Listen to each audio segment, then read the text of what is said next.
Dalam menelusuri kegemilangan pendidikan negara, BPPDP telah berjaya mencipta sejarah demi melakar masa hadapan dengan membuka peluang berlandaskan sebuah impian untuk mencapai kegemilangan setelah mengharungi pelbagai cabaran.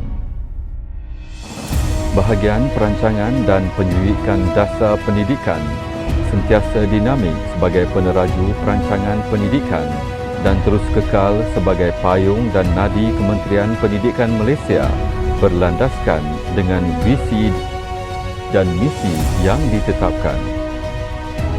Ditubuhkan pada tahun 1963, BPPDP atau dikenali sebagai EPRD mula bertapak di Jalan Davidson, Kuala Lumpur.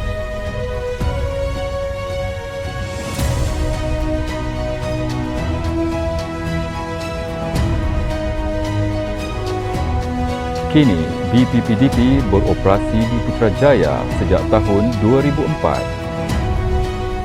Sebagai tonggak transformasi pendidikan negara, BPPDP memainkan peranan utama dalam setiap keputusan dasar kementerian.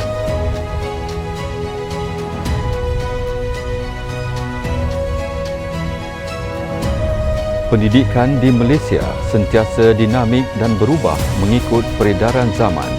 Hala tuju pendidikan dilaksanakan dengan perancangan yang menyeluruh melalui Pelan Pembangunan Pendidikan. BPPDP bertindak sebagai peneraju dalam setiap hala tuju perancangan pendidikan negara.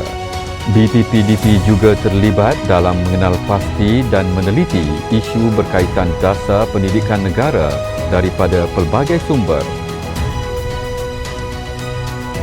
BPPDP turut membantu pengurusan tertinggi KPM dalam menyediakan sistem sokongan pendidikan negara.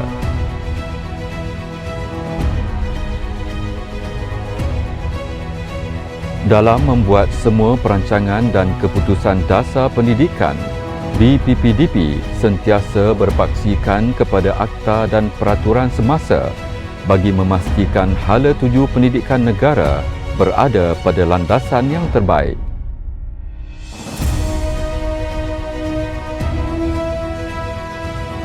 Pada peringkat antarabangsa, BPPDP juga memegang peranan utama mewakili KPM dan negara, terutamanya melibatkan pertemuan pada peringkat serantau dan antarabangsa, khususnya mesyuarat anjuran pelbagai badan dunia. BPPDP juga memastikan kualiti pendidikan negara setaraf dengan pendidikan antarabangsa.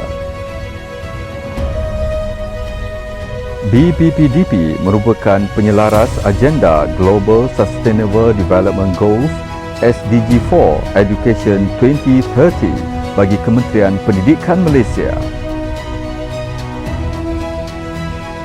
BPPDP juga menjalinkan hubungan kerjasama dengan rakan strategik dari pelbagai agensi dalam dan luar negara serta organisasi antarabangsa, khususnya melibatkan pelaksanaan program pendidikan. BPPDP atau lebih dikenali sebagai EPRD mempunyai pegawai yang inovatif dalam merancang, pakar dalam menjalankan kajian, teliti dengan setiap data dan tepat dalam setiap pelaporan. Warga BPPDP cekap, berani, berpandangan jauh dan mempunyai semangat berpasukan yang tinggi. Kekuatan warga BPPDP adalah dilengkapi dengan keterampilan, kepimpinan yang dinamik dan berwawasan. Sebagai sumber rujukan utama Kementerian Pendidikan Malaysia, BPPDP mempunyai pelbagai koleksi bahan rujukan berkaitan dasar dan hal ehwal pendidikan yang menjadi rujukan utama pihak pengurusan tertinggi KPM dan warga pendidik. Kepakaran pegawai BPPDP sering diperlukan dalam memberikan taklimat berkaitan dasar dan sistem pendidikan kepada delegasi dari dalam dan luar negara serta orang awam. Kepentingan BPPDP sebagai tulang belakang kepada dasar dan sistem pendidikan negara sememangnya sesuai dengan peranannya sebagai nadi dan payung kepada Kementerian Pendidikan Malaysia.